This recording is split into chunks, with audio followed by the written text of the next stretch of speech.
It's just something that's being dangled rather than actually anything concrete. So yes, it's an important discussion, I think, for us to be having as a country when we've seen increases in property over extended periods of time, and how we treat people and families well, particularly when they're contending with very serious issues around and very sad issues around death.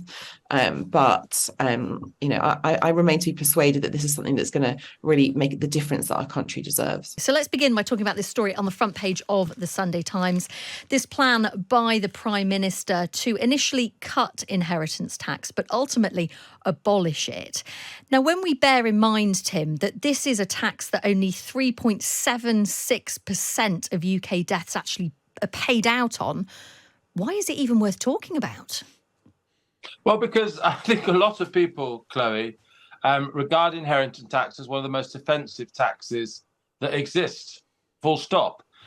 Why do people create wealth? Why do people, want to invest in their property? They want to leave it to their children, to their families. It's a universal aspiration. And it's one of the big reasons why people create wealth.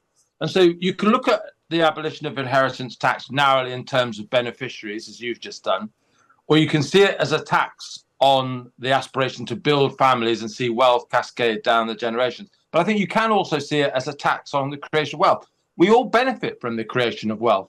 And if somehow we are blunting the incentive for even very rich people to create wealth and pass it on to their children, then we're all suffering. So I actually support this policy very strongly. I think it's also a form of double taxation.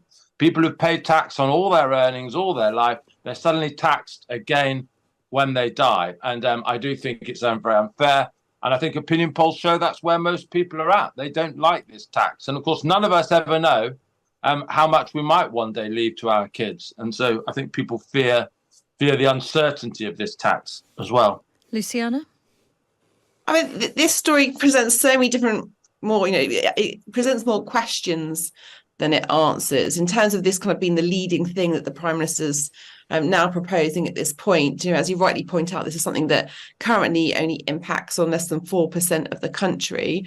I mean, it certainly raises questions about, what the article highlights, that 15% of the country believe that they would be impacted by inheritance tax.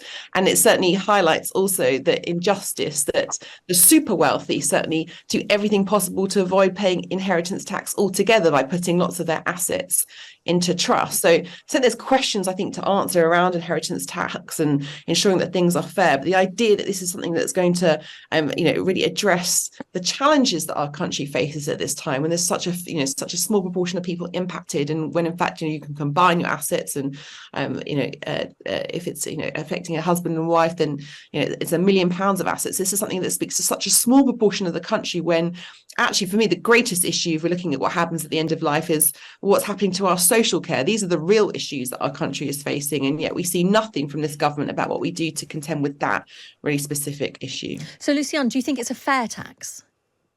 And I think certainly there's questions when we see so many people now affected by having, they're asset rich but cash poor, and people for whom, it is a very, very difficult time in anyone's life where you might have lost a loved one, and then you then have to go through, very challenging situations around probate, and then you've got to kind of go through the, difficult challenges around what you do when you pass on those assets, and particularly for people for whom, they've got assets that in homes that have increased in their value, but there is no assets, or there's no other wealth within the family. And so that, when you're looking at selling family homes, that can be very, very difficult when people are going through grief. So I think certainly, the questions that this proposal suggests is something we should be looking at, certainly. But the idea that this is something that's going to really solve the real thorny and tricky issues that our country is facing.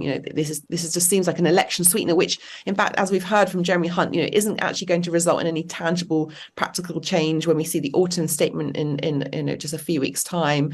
It's just something that's being dangled rather than actually anything concrete. So yes, it's an important discussion, I think, for us to be having as a country when we've seen increases in property over extended periods of time, and how we treat people and families well, particularly when they're contending with very serious issues around and very sad issues around death.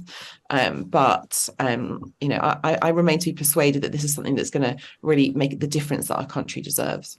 Tim, is that fair that it's an election sweetener? Because some people would say this is just a cynical attempt by the government to get South East Blue Wall voters to vote Conservative at the next election. You cynic, Chloe. How dare you suggest that ahead of a general election, a politician wants to win votes? That's never happened before in British history. Look, the Conservatives are 20% behind in the opinion polls. They're in a desperate position from, I think, which they're unlikely to turn around. And there is a particular problem. It's true in 1997 as well, when the Tories lost by a landslide. Yes, there were people who switched directly from the Conservative Party to Labour. But the bigger problem was Conservative voters just stayed at home. At the end of those 18 years of Conservative government, a little bit like today, Conservative voters feel demotivated. They feel that the Conservative Party isn't very conservative. And so I think a lot of the measures that we'll see in the next week, we've seen them in the last week, in the run-up to the Tory conference in Manchester, will be about energising Tory voters. It's probably too late to convert anyone from socialism to conservatism, but getting natural Conservatives to believe again in the party, to be bothered to turn out to vote, that's Rishi Sunak's challenge. And inheritance tax is something that particularly offends that Conservative belief that people should be able to pass on their wealth to their children. So you can write to be cynical, but I think it's just practical politics, really.